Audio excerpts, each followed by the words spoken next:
Okay यार, चलो start करते हैं दोबारा से। तो देखो, example of wind pollination plant जो है, इसका नाम है पार्थेनियम। ठीक है। इसका common name is carrot grass. दिख रहा है ना स्क्रीन सबको? नहीं दिख रहा, बताना ना। तो पार्थेनियम क्या था ना, एक वीड होता है। सो आई होप आपको पता है वीड क्या होता है। से नहीं पता तो सुन लो। वीड क्या होता है कि जो हमारे लिए यूजफुल नहीं होता, ऐसा प्लांट जो हमारे किसी काम का नहीं है। तो जो से घास फूस होता है, जैसे मान लो मैं कोई प्लांट की खेती कर रहा हूँ, शुगर केन उगा रहा हूँ मान। अब शुगर केन की खेत के अंदर कुछ छोटे छोटे घास जैसे स्ट्रक्चर्स ग्रो कर जा रहे हैं, जो सॉइल का न्यूट्रिशन यूज कर रहे हैं, बट वो मेरे किसी काम के नहीं। ठीक है। तो ऐसे प्लांट्स को हम लोग वीड का नाम देते हैं। ओके। तो जैसे कि यहाँ पर वीड जो है, उसका नाम क्या है? उसका नाम है पार्थेनियम। तो पार्थेनियम जो है एक वीड था, जो कि इंपोर्टेड वीट के साथ आ गया। अब इम्पोर्टेड वीट कहाँ से आया होगा? तो यार, इम्पोर्टेड वीट जो होता है वो अमेरिका से आया। ठीक है, मेक्सिको एंड अमेरिका दो जगह से आया था। तो ये लोग क्या किए थे, मतलब अमेरिका वाले, वो जो गंदी क्वालिटी का वीट था, वो इंडिया, वीट वीट नहीं, ठीक है, वीट का जो मतलब हम लोग इम्पोर्ट करते थे पहले, हमारे पास इतना खाने को नहीं होता था इंडिया में। तो इंडिया के लोग बाहर से मंगाते थे, इस प्रकार के अनाज को मंगाते थे। तो वहां से जो सबसे लो क्वालिटी का अनाज होता था, वो अमेरिका वाले इंडिया को भेजते थे। ठीक है, तो इंडिया के पास ये सबसे लो क्वालिटी का अनाज आता था। तो उस लो क्वालिटी के अनाज में वीड भी आ गया साथ। ठीक है, जो हमारे किसी काम का नहीं था। एंड वो हमारे खेतों में, हमारे आसपास की जो जगह है, हैबिटेट है, वहाँ हर जगह फैल गया। अब अगर कभी हाईवे हाईवे की तरफ जाओगे, तो हाईवे के साइड साइड में देखो बहुत सारे प्लांट्स होते हैं, व्हाइट कलर के फ्लावर वाले। ठीक है, बहुत सारे मतलब बेकार में ऐसे ही उगे रहते हैं, उनका कोई मतलब प्रोडक्टिव यूज अपने पास तो नहीं है, हम लोग उसको यूज नहीं कर सकते। ठीक है, वही सब क्या है, पार्थेनियम का ही एग्जाम्पल्स है। कि वो फैल चुका है पूरी तरह से हर जगह भी। तो अब उससे हम लोग छुटकारा नहीं पाएंगे अभी। वो फैल चुका है इंडिया में पूरी तरह से। ठीक है, आया था वो गलती से और फैल चुका है पूरी तरह से। तो वो एक प्रकार का वीड है। अब क्या होता है कि वो पॉलिनेशन करता है with the help of wind. ठीक, मतलब वो अपने पोलन ग्रेन्स को हवा में छोड़ देता है। जब वो हवा में छोड़ेगा अपने पोलन ग्रेन्स को, तो उसके पोलन ग्रेन्स हवा में उड़ते रहेंगे। अब आप उस एरिया में जब जाइएगा जहां पर उस वातावरण में या उस एनवायरनमेंट के अंदर बहुत सारे पोलन है, ठीक है, थाउजेंड्स ऑफ पोलन ग्रेन्स हवा में उड़ रहे हैं। अब अगर आप वहां सांस लोगे, तो हो सकता है कि आपके नाक के अंदर पॉसिबिलिटी है कि बहुत सारा पोलन ग्रेन सांस के साथ ऑटोमेटिकली चला जाए, आपको पता भी ना चले। और फिर आपको छींक आनी स्टार्ट हो जाएगी। ठीक है, नेजल पैसेज जैम हो जाएगा। या फिर हो सकता है बहुत सारा म्यूकस नाक से निकलने लगे। ठीक है, नाक से पानी, रनिंग नोज हो जाएगा, आंख से पानी निकलने लगेगा, छींकें आएंगी, खांसी भी आ सकती है, बुखार जैसा फील हो सकता है, रैशेस पड़ सकते हैं बॉडी पर। ये सब एलर्जी के डिफरेंट सिम्टम्स हैं। ठीक है, डिफिकल्टी इन ब्रीदिंग हो सकती है, सांस का जो नली है, ठीक है, वो हो सकता है कि वो ब्रोंकाई जो है यहाँ पर, या ब्रोंकस जो है, वो सिकुड़ जाए, कॉन्स्ट्रिक्ट हो जाए, सांस लेने में प्रॉब्लम हो जाए। ये सारे सिम्टम्स होते हैं, इसी को हम बोलते हैं पॉलन एलर्जी। ठीक है, इसी को हम लोग हे फीवर भी कहते हैं। ठीक है, this is also called hay fever. इसको हे फीवर भी कहा जाता है। ओके, आगे देखो। So this is a weed that was found in important wheat. Now it has spread throughout our country. Hence now it is ubiquitous. Ubiquitous मतलब जो फैल चुका हो, हर जगह है, हर जगह जो प्रेजेंट है, that is called ubiquitous. ठीक है, इट हैज व्हाइट फ्लावर्स। इसका आइडेंटिफिकेशन के लिए मैंने यहाँ लिख रखा है कि व्हाइट फ्लावर्स इसके होते हैं। ठीक है, पॉलन एनर्जी के लिए आप याद रखो, एक टर्म है, pollen energy is also called hay fever. ठीक है, हे फीवर। आगे देखो, नेक्स्ट। पोलन का second characteristic, that is pollen as food supplement. Food supplement का मतलब इसका तुम कैसे इस्तेमाल करोगे खाने के रूप में? तो since pollen contains large amount of nutrients and antioxidants. ठीक है, तो न्यूट्रिएंट्स बहुत लार्ज अमाउंट में होता है इसके अंदर, एंड एंटीऑक्सीडेंट्स भी होता है, जो मेटाबॉलिक, देखो हमारे बॉडी में लगातार मेटाबॉलिक रिएक्शन चलते रहते हैं। ठीक है, कैटाबॉलिज्म होता है, एनाबॉलिज्म होता है, लगातार कुछ बनता है, लगातार कुछ टूटता है। तो कुछ ऐसी चीजें बनती हैं जो हमारे लिए टॉक्सिक हो सकते हैं, सब फ्री रेडिकल्स बनते हैं बॉडी के अंदर, जो हमारे लिए टॉक्सिक होते हैं। यही फ्री रेडिकल्स हमारी बॉडी के अंदर बीमारियों को जन्म देते हैं, इससे कैंसर भी हो सकता है। ठीक है, तो अब ये जो फ्री रेडिकल्स हैं, उनको अगर न्यूट्रलाइज करना है, ठीक, तो उसके लिए हमको क्या चाहिए? हमें चाहिए एंटीऑक्सीडेंट्स, जो हमारी बॉडी की टॉक्सिसिटी को कम करते हैं। तो पोलन ग्रेन्स के अंदर नेचुरली बहुत सारे एंटीऑक्सीडेंट्स होते हैं, जो हमें, मतलब पोलन ग्रेन्स को खाने से, अगर हम खाएंगे उसको, तो हमें एंटीऑक्सीडेंट मिलेंगे, तो हमें जो मेटाबॉलिक टॉक्सिक प्रोडक्ट्स मिल रहे हैं बॉडी के अंदर, जो बन रहे हैं लगातार, उनसे छुटकारा मिल सकता है, बॉडी हेल्दी रह सकती है। ठीक है, ये सब। तो वही लिखा है कि इसीलिए आजकल इसलिए आजकल इसका इस्तेमाल किया जा रहा है। कौन कर रहा है? एथलीट्स इसका इस्तेमाल करते हैं एज फूड सप्लीमेंट। ठीक है, इसको फूड सप्लीमेंट के रूप में। मतलब फूड सप्लीमेंट क्या होता है? जैसे आप कुछ खाना खाए, उसके साथ एक कैप्सूल इसको भी खा लो, पोलन का कैप्सूल भी आता है। ठीक है, तो फूड के साथ एक्स्ट्रा इसको खा लो, हेल्प करेगा, ये आपको हेल्दी रखने में हेल्प करेगा। नेक्स्ट देखो, it is also use to feed horses. अब देखो हॉर्स जो होते हैं वो रेस लगाते हैं, तो उनको ज्यादा ऑब्वियसली न्यूट्रिशन चाहिए, तो परफॉर्मेंस एनहांस करने के लिए। ठीक है, उनको भी उनके मालिक लोग खिलाते हैं ताकि वो रेस में फर्स्ट आए तो उनको प्राइज मिले, और वो लोग भी रेस में बहुत पैसे कमाएं, वगैरह वगैरह। ठीक है, तो ये फूड सप्लीमेंट ग्रुप में पोलन का इस्तेमाल होता है। सेकेंड करेक्टर हो गया। फर्स्ट हो गया हे फीवर या फिर पोलन एलर्जी। सेकेंड हो गया फूड सप्लीमेंट ग्रुप में इसका पॉजिटिव इफेक्ट क्या है।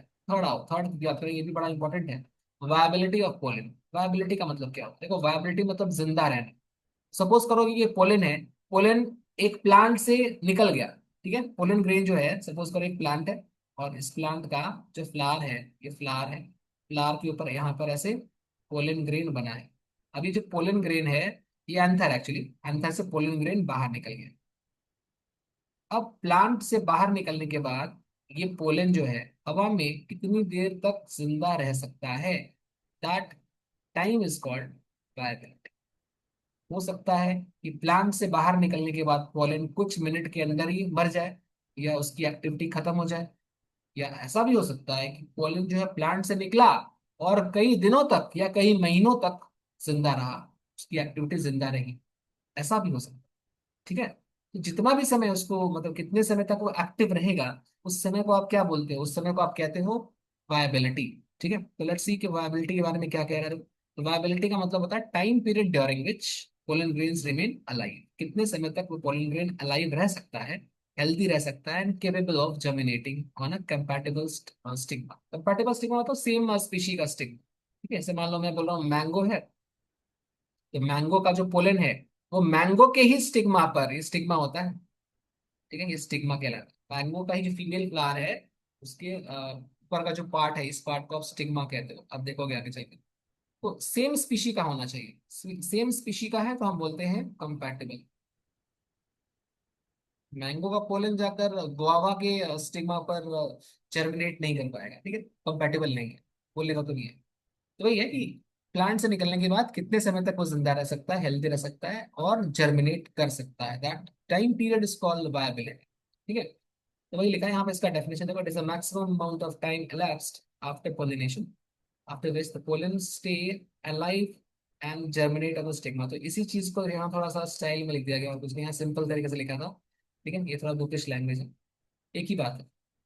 और जब ये जर्मिनेट करेगा तो अल्टीमेटली देखो, ये भी याद रखना कि आफ्टर जर्मिनेशन जब ये स्टिग्मा पर लैंड करेगा, तो ये फीमेल फ्लावर है। तो लास्ट क्लास पढ़े थे, फीमेल फ्लावर का जो स्ट्रक्चर होता है, इसे यहाँ पर फीमेल पार्ट है, इसको हम लोग पिस्टल या कार्पेल बोलते हैं, याद करिए। तो ये जो पार्ट, ये जो ऊपर का पार्ट है, ये वाला, this part is called stigma. ठीक है, this is called style and this is called ovary, है ना। स्टाइल और ये स्टिग्मा। ठीक है, तो ये स्टिग्मा पर पोलन ग्रेन आकर गिरता है, उसके बाद ये पोलन ग्रेन आगे चलकर आप पढ़ोगे, बाद में पढ़ाया नहीं है मैंने, इससे क्या बनेगा? पोलन ट्यूब बनेगा। वो बाद में पढ़ेंगे इसको नेक्स्ट 2 क्लास के बाद। ठीक, ये हो गया वायबिलिटी। अब इसमें कुछ एग्जांपल्स होंगे, देखो देखो, हाँ ये रहा। Types of pollen viability. तो टाइप्स ऑफ पोलन वायबिलिटी के एग्जांपल्स देख लो।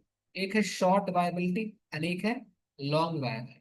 ठीक है, शॉर्ट वायबिलिटी मतलब कुछ समय तक जिंदा रहेगा, कुछ मिनट्स तक, 15-20 मिनट तक। ठीक है, तो ये 15 to 30 minutes max to max. उसके बाद ये पोलन मर जाएगा।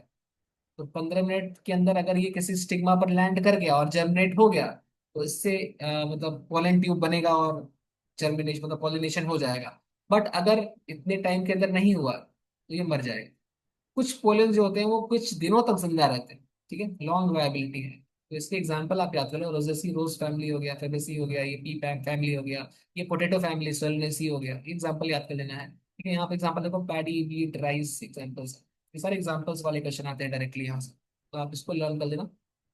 नेक्स्ट देखो, स्टोरेज ऑफ पोलन। देखो स्टोरेज ऑफ पोलन, यहाँ तक कोई डाउट है किसी को? है तो बोलना, तो मैं आगे बढ़ रहा हूँ। स्टोरेज की बात कर लेते हैं। देखिए, पोलैंड को आप स्टोर कर सकते हो। ठीक है, उसके लिए टेम्परेचर होता है, that is -196 degree Celsius, liquid nitrogen के अंदर। इसको हम लोग क्रायो प्रिजर्वेशन कहते हैं, है ना। इसको क्या बोलते हैं? क्रायो प्रिजर्वेशन, शायद आप जानते हो, cryo preservation. Alright. At this temperature pollen remains viable for many months और ईयर्स। तो जनरली पोलन का कुछ समय होता है, कुछ घंटे हो सकते हैं या कुछ दिन हो सकते हैं।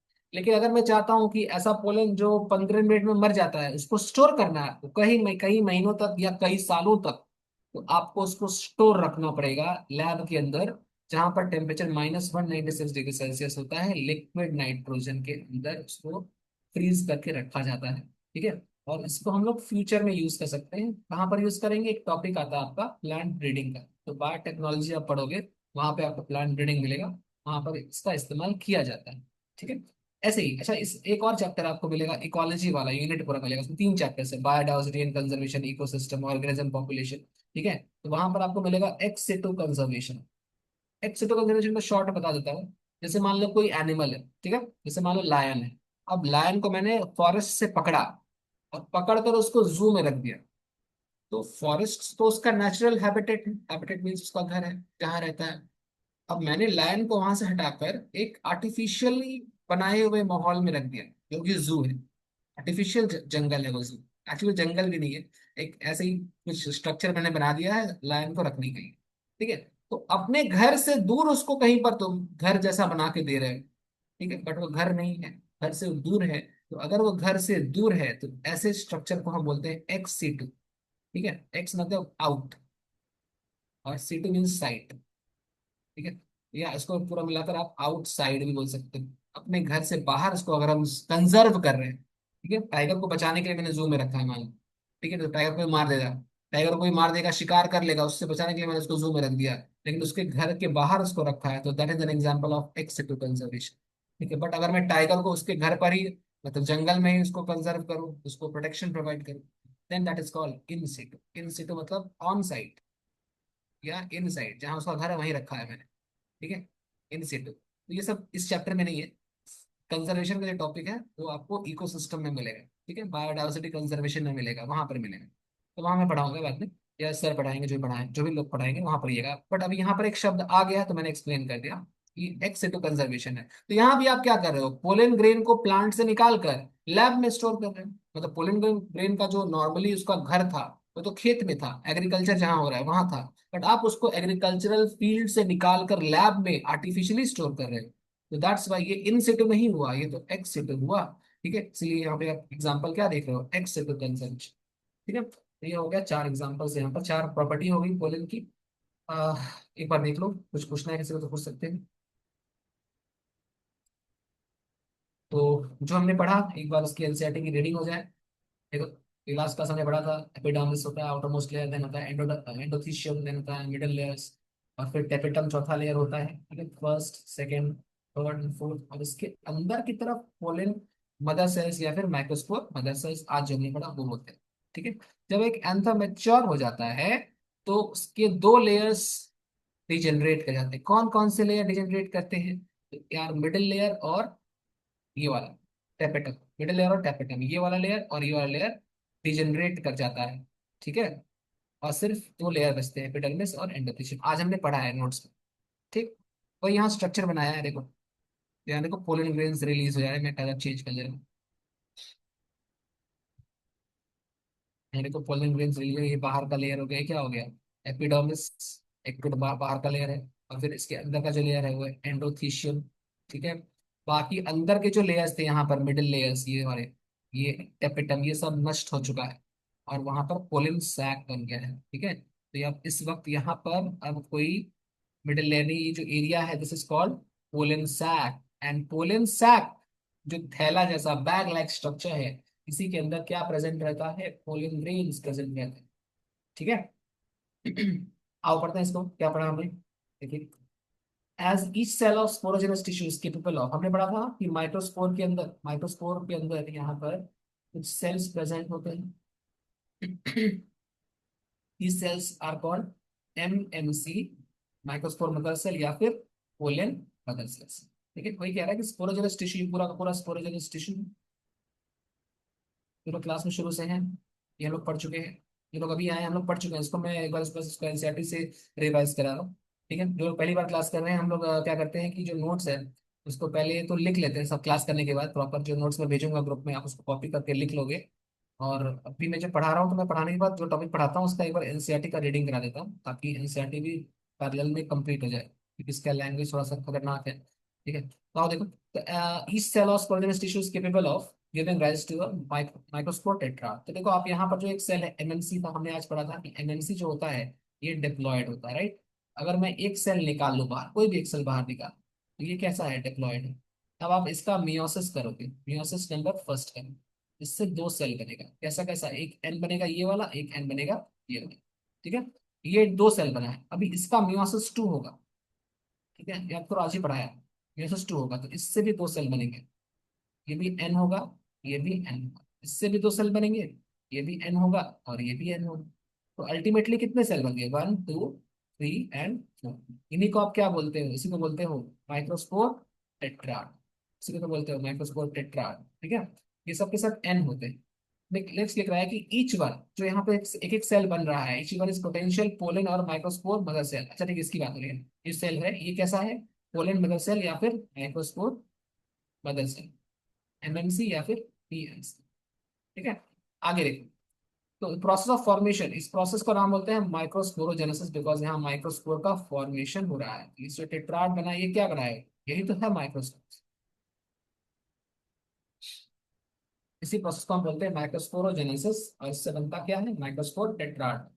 नेक्स्ट देखो, एज द एंथर्स मैच्योर, जैसे जैसे एंथर मैच्योर होते हैं और डिहाइड्रेट, लास्ट क्लास में पढ़ा था कि यहाँ डिहाइड्रेशन का, सेलुलोज की टेक्निक याद करो लास्ट क्लास। सेलुलोज थिक होता है, वाटर एब्जॉर्ब करता है, हाइड्रोस्कोपिक नेचर का होता है, वाटर एब्जॉर्ब करता है, उसके बाद वाटर को वो छोड़ देता है, डिहाइड्रेट होता है। तो डिहाइड्रेट होने की वजह से जो माइक्रोस्पोर्स होते हैं वो एक दूसरे से दूर जाते हैं, और पोलिन ग्रेन्स, आगे चलकर पोलिन ग्रेन्स बन जाते हैं और वो डिहाइसेंस कर जाते हैं। ये सब लास्ट क्लास का है। ठीक है, डिहाइसेंस से आता है ये सब। ठीक, आज यहाँ से हम लोग पढ़े थे कि पोलन ग्रेन क्या है, देखो यहाँ देखो, the pollen grains represent the male gametophyte. ये भी हमने पढ़ा कि व्हाट इज मेल गैमेटोफाइट। तो मेल गैमेटोफाइट का मतलब होता है ऐसा स्ट्रक्चर जो आगे चलकर गैमेट बनाए, जो खुद गैमेट ना हो, जो फ्यूचर में गैमेट बनाता है, उसको आप गैमेटोफाइट बोलते हैं। ठीक है, अब बोल रहा है कि if you touch the open anthers of hibiscus. Hibiscus मतलब चाइना रोज प्लांट है, जावा जावा फूल जो होता है। ठीक है, जब आप उसको अगर ओपन करोगे, मतलब उसको टच करोगे, सॉरी एंथर को टच करोगे, और कोई भी फ्लावर को अगर टच करोगे, तो आपको येलोविश पाउडर आपके हाथ में फील होगा। ठीक है, आप कभी भी प्लांट को, जैसे प्लांट होता है सपोज, से कोई प्लांट का ऐसे फ्लावर है इसका, ये इसका फ्लावर है। ठीक है, अब जो फ्लावर है, ऐसे मान लो फ्लावर, अब फ्लावर का मैं यहाँ से अगर मान लो एंथर आपको ड्रॉ करके दिखाऊं पीले कलर का। ठीक है, सपोज यहाँ से ऐसा कुछ स्ट्रक्चर निकला है ऐसे। ठीक है, जब इसको तुम टच करोगे, इसको तुम्हारे हाथ में पीला पीला पाउडर आ जाएगा। ठीक है, तो वो पीला पीला पाउडर क्या है, तो जो पीला पीला पाउडर है वही पोलन ग्रेन्स। ठीक है, वही कह रहा है कि स्प्रिंकल करो इस ग्रेन को पानी के ऊपर, एक स्लाइड ले लो, ऐसा एक स्लाइड ले लो, और यहाँ पर ऐसे डॉट स्प्रिंकल, मतलब ये सारे के सारे जो पोलन तुम्हारे हाथ में लगे थे उसको छिटक दो स्लाइड पर, और एक बूंद पानी गिरा दो इसमें, ताकि ये अलग अलग हो जाए। पानी गिराते ही अलग अलग हो जाएगा, फैल जाएगा, सरफेस एरिया बढ़ जाएगा, फैल जाएगा। उसके बाद उसको माइक्रोस्कोप में देखो, आराम से तुमको नजर आएगा कि पॉलन का शेप कैसा होता है। नेक्स्ट पेज पर पॉलन का शेप दिखा। ठीक है, बोल रहा है कि माइक्रोस्कोप में देखो, नेक्स्ट पेज पर जब आप माइक्रोस्कोप में देखोगे तो you see different shapes of pollen. जैसे यहाँ देखो, अलग, सॉरी अलग अलग शेप का पोलन दिख रहा है, ऐसा भी हो सकता है, ऐसा भी हो सकता है, लेकिन तो मतलब काफी डिटेल्स में दिया है। स्कैनिंग इलेक्ट्रॉन माइक्रोस्कोप इतना डिटेल्स में आपको कंपाउंड माइक्रोस्कोप में, लाइट माइक्रोस्कोप में नजर नहीं आएगा, ये तो काफी इनहेंस्ड इमेजेस है। ठीक है, एनीवेज, बोल रहा है कि फिर भी आप ठीक ठाक देख पाइएगा, और आप क्या लिखेंगे कि you will be really amazed at the variety of architecture.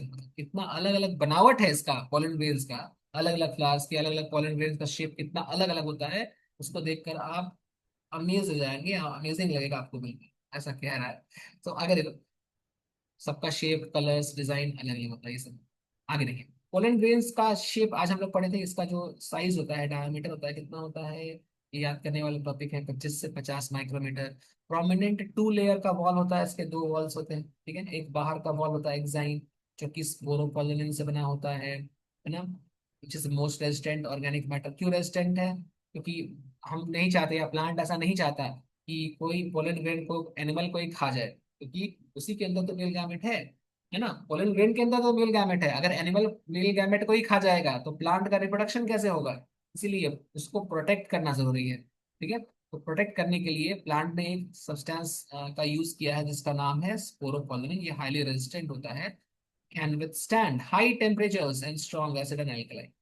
ठीक है। जैसे हम लोग पढ़े थे, no enzymes that degrades sporopollenin so far known. आज तक ऐसा कोई एंजाइम नहीं जानते हम लोग, या उसकी डिस्कवरी नहीं हुई है जो स्पोरोपोलिन को डाइजेस्ट कर सके। ऐसा कोई एंजाइम नहीं है किसी एनिमल की बॉडी। ठीक है।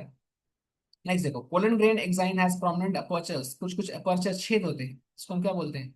जर्म पोर्स, जहां पर एग्जाइन एब्सेंट होता है, स्पोरोपोलिन एब्सेंट। आगे चलकर आप देखोगे कि वहां से पोलन ट्यूब निकलता है, तो हम लोग वहां पहुंचे नहीं। और देखो, पोलन ग्रेन को वेल प्रिजर्व फॉसिल भी बोल सकते हो, मतलब कुछ कुछ पुराने जमाने के प्लांट्स का फॉसिल मिला। फॉसिल जानते हो ना? जीवाश्म बोलते हैं हिंदी में इसको। फॉसिल्स जो होते हैं, जो रिमेनिंग पार्ट्स होते हैं पुराने जमाने के प्लांट्स या एनिमल्स के, जो भी रिमेनिंग पार्ट्स बच गए हैं रॉक्स के अंदर, ठीक है, मिट्टी के अंदर, ऐसे स्ट्रक्चर्स को हम फॉसिल कहते हैं। ठीक है, जो पुराने जमाने के एनिमल्स या प्लांट्स के होते हैं। तो पुराने जमाने के प्लांट का जो पोलन ग्रेन है, ऐसा पाया गया है, ऐसे बहुत सारे प्लांट का पोलन ग्रेन आज भी इंटैक्ट पाया गया है because of presence of sporopollenin. क्योंकि स्पोरोपोलिन कैसा होता है? Highly resistant. तो वो बचा हुआ अभी तक वो डिस्ट्रॉय नहीं हुआ है, सोचो। ठीक है, वही कह रहा है। फिर कह रहा है कि the exine exhibits a fascinating array. Array means arrangement of patterns and designs. इसके डिजाइंस होते हैं, हमने पढ़ा था ना इसका एक, इसमें डिजाइंस होता है, आर्किटेक्चर पाया जाता है। ठीक है। फिर कह रहा है कि why do you think the exine should be hard. इसका आंसर मैं आपको दे चुका ऑलरेडी, कि प्लांट्स जो है वो नहीं चाहते एनिमल्स उनके पोलन ग्रेन को खाए। ठीक है, क्योंकि पोलन ग्रेन को खा जाएंगे तो फिर मेल गैमेट भी चला जाएगा, और मेल गैमेट भी खा जाएंगे तो ऑब्वियस सी बात है, प्लांट रिप्रोड्यूस कैसे करेगा? तो प्लांट ऐसा नहीं चाहता कि एनिमल उसका पोलन ग्रेन खाए। प्लांट बस सिर्फ ये चाहता है कि एनिमल पॉलिनेशन करे। ठीक है, और उसके बदले में प्लांट उसको नेक्टर देता है। ठीक है, रस देता है अपने फूलों का। बस प्लांट इतना ही चाहता है, इसलिए उसने पोलन ग्रेन को प्रोटेक्ट करने के लिए एग्जाइन का फॉर्मेशन किया with the help of sporopollenin. इसलिए पूछ रहा है एनसीईआरटी यहाँ पर, why do you think the exine should be hard. Hard इसलिए होना चाहिए ताकि एनिमल इसको खा ना पाए। ठीक है। What is the function of germ floor. Germ floor का फंक्शन मैंने बताया आपको, पोलन ट्यूब वहां से निकलता है, जो हम लोग आगे पढ़ेंगे नेक्स्ट क्लास, आने वाले क्लास में पढ़ेंगे, अभी तो पढ़ाया नहीं है, ये आया भी नहीं। आगे देखो। यहाँ पे ठीक है, एनसीईआरटी के इन टेक्स्ट क्वेश्चन बड़े इंपॉर्टेंट है, डायरेक्ट नीट में आते हैं, तो इसे ध्यान रखना। नेक्स्ट देखो, the inner wall of pollen grain is called the intine. जो इनर वॉल होता है इसको क्या बोलते हैं? इंटाइन। आउटर वॉल को क्या बोलते हैं? एक्साइन। ठीक है। ये जो इनर वॉल होता है ये कैसा होता है? देखो, थिन होता है, कंटिन्यूस होता है। हमने एक डिफरेंस पूरा पढ़ा प्रॉपर कि एक्साइन और इंटाइन का क्या डिफरेंस है। तो एक्साइन डिसकंटिन्यूअस है बिकॉज बीच बीच में वहां पर गैप्स है, जबकि एक्साइन जो है, सॉरी, एक्साइन जो है वो डिसकंटिन्यूअस है, और इंटाइन जो है वो कंटिन्यूअस है ना? एक्साइन में गैप्स है बट इंटाइन में कोई गैप नहीं है। ठीक है। और ये किससे बना होता है? देखो, एंटाइन जो होता है बना होता है सेलुलोज और पेक्टिन से, जबकि एक्साइन बना होता है स्पोरोपोलिन से। ठीक। Cytoplasm pollen grain is surrounded by a plasma membrane. यहाँ प्लाज्मा मेम्ब्रेन था, आपने देखा इस तरह का स्ट्रक्चर देखा था, देखो मैं याद दिला रहा हूँ, इस तरह का स्ट्रक्चर देखा था ना, ऐसा। तो ये एक्साइन है। ठीक। अब इसके अंदर देखोगे तो ये स्ट्रक्चर है, ये क्या है? एंटाइन है। तो ये वाला स्ट्रक्चर हो गया आपका एक्साइन। ठीक है। ये आउटर मोस्ट स्ट्रक्चर क्या हो गया? एक्साइन। ये वाला स्ट्रक्चर क्या हो गया? एंटाइन। ठीक है। इसके भी अंदर जाओगे तो इसके अंदर आपको मिलेगा प्लाज्मा मेम्ब्रेन। पीएम लिख रहा हूँ मैं शॉर्ट, पीएम प्लाज्मा मेम्ब्रेन। वही कह रहा है कि प्लाज्मा मेम्ब्रेन अंदर में है, और इसके अंदर साइटोप्लाज्म है। ये जो है वो दिस इज साइटोप्लाज्म। ठीक है। नेक्स्ट देखो, cytoplasm of pollen is surrounded by plasma membrane. ठीक है, when the pollen grain is mature. देखो, मैच्योर जब हो जाता है, दो कंडीशंस आते हैं, आपने देखे थे दो कंडीशंस। एक था टू सेल्ड स्टेज और एक था थ्री सेल्ड स्टेज। तो ये तो पहले अभी इमेच्योर स्टेज है, और ये ज्यादा मेच्योर, हालांकि दोनों ही मेच्योर है बट इससे देखो, when the pollen grain is mature it contains two cells, vegetative cell है, जेनेटिव। यहाँ पे ये कह रहा है कि मैच्योर जब होता है तब दो सेल बनते हैं, एक ये और एक ये।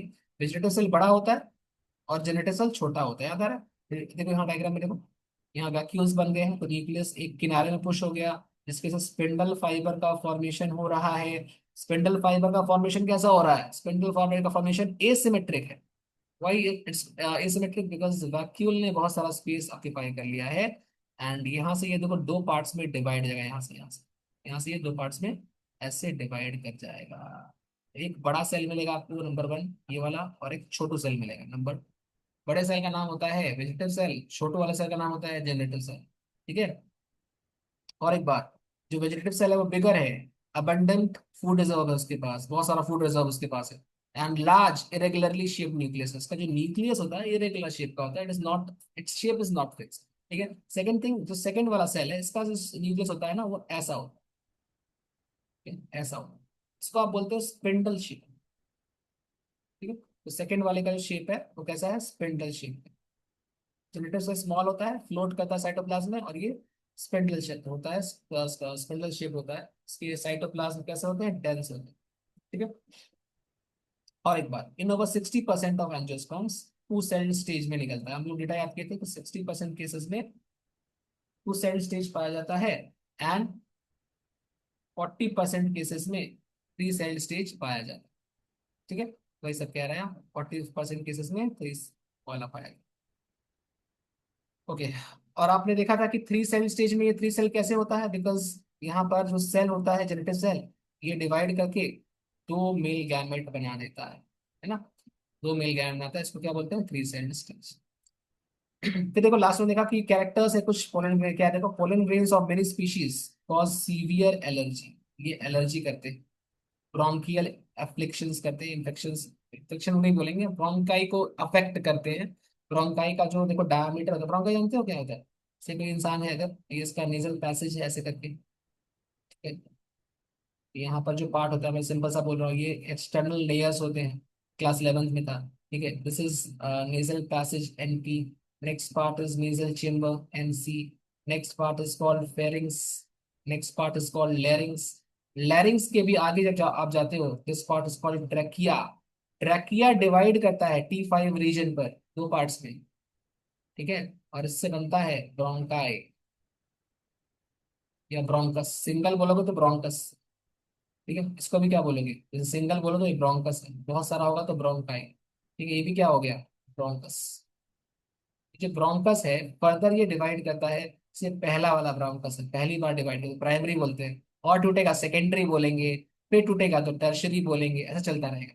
तो जब ये ब्रोंकस या ब्रोंकाई जो है ना, जब इसके अंदर पोलन ग्रेन फंस जाता है, यहाँ पोलन ग्रेन फंस जाता है, तो इसका जो डायमीटर है, ये डायमीटर इसका, मान लो पहले इसका डायमीटर ऐसा था,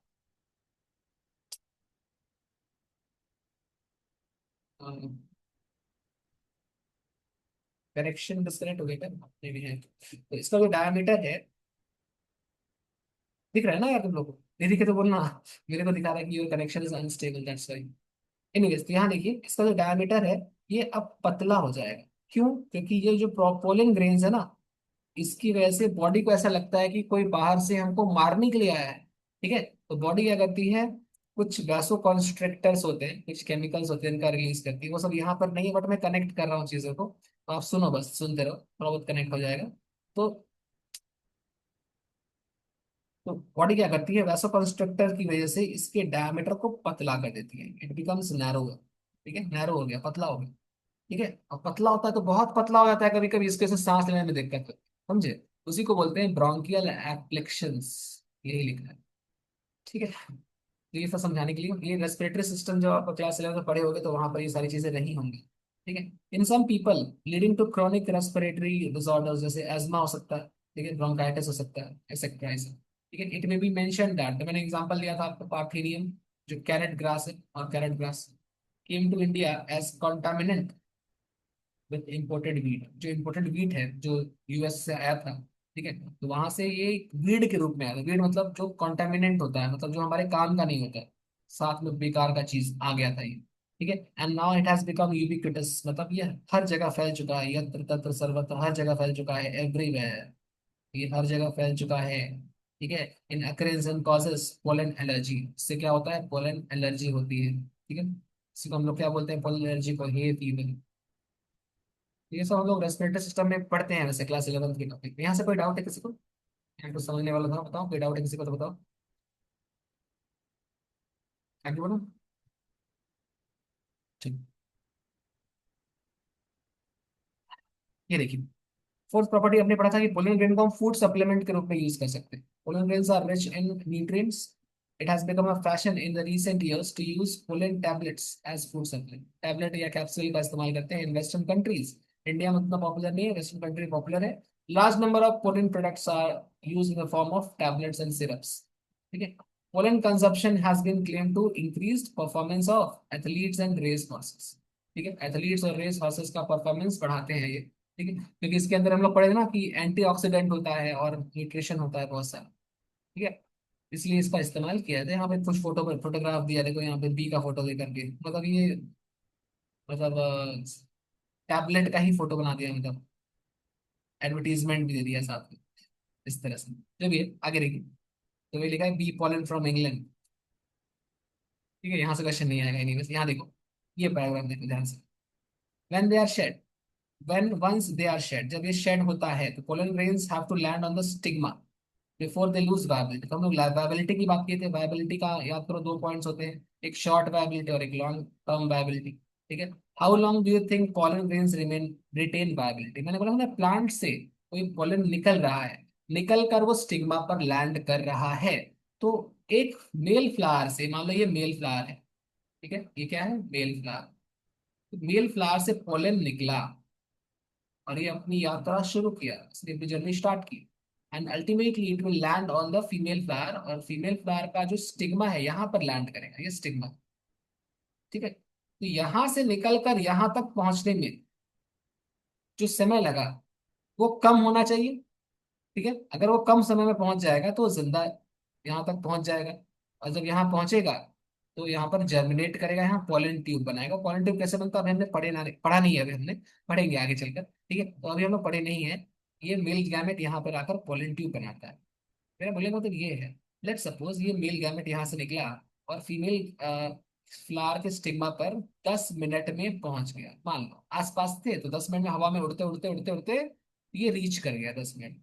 ठीक है, अब मैं कह रहा हूं कि इस पोलन को मैक्सिमम टाइम इसके पास था 15 से 30 मिनट्स का, या 20 मिनट का, मान लो 30 मिनट का। 15 से 30 मिनट के अंदर इसको अपने टारगेट तक पहुंचना था और ये 10 मिनट में पहुंच गया।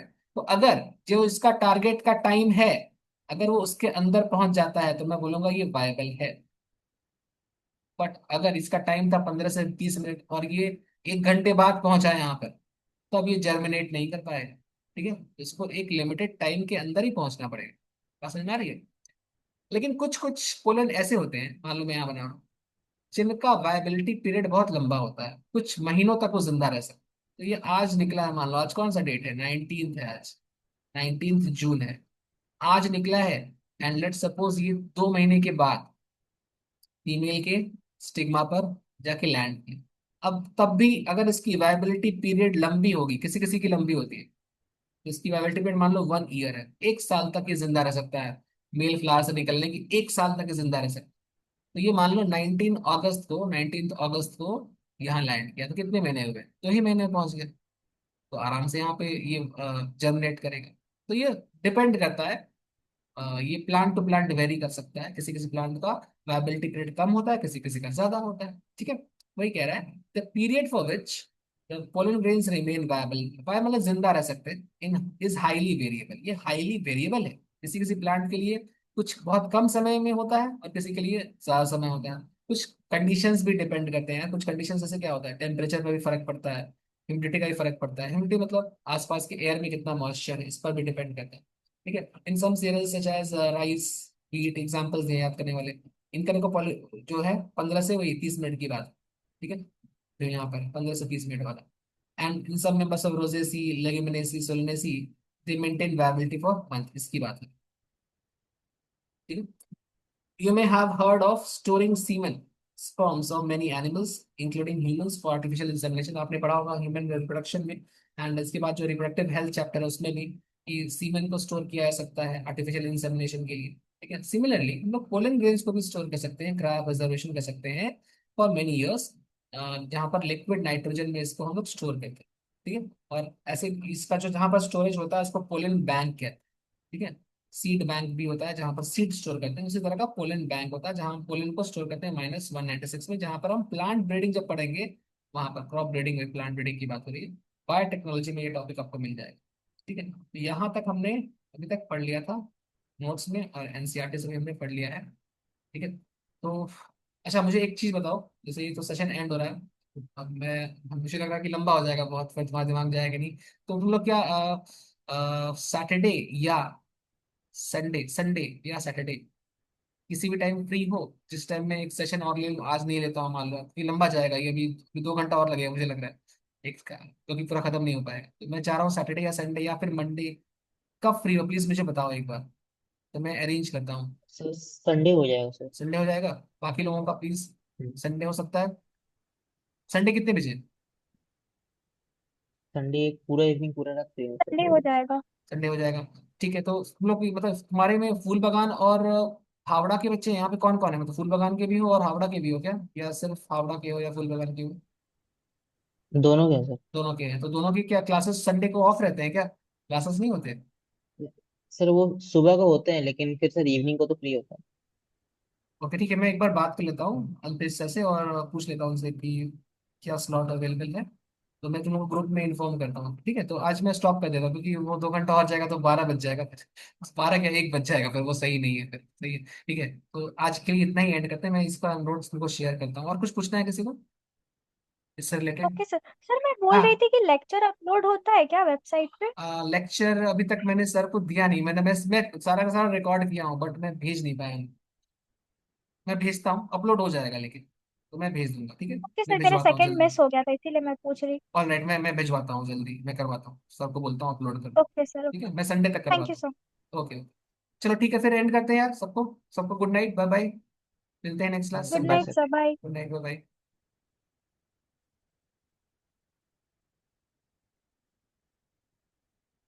Bye sir. Bye bye.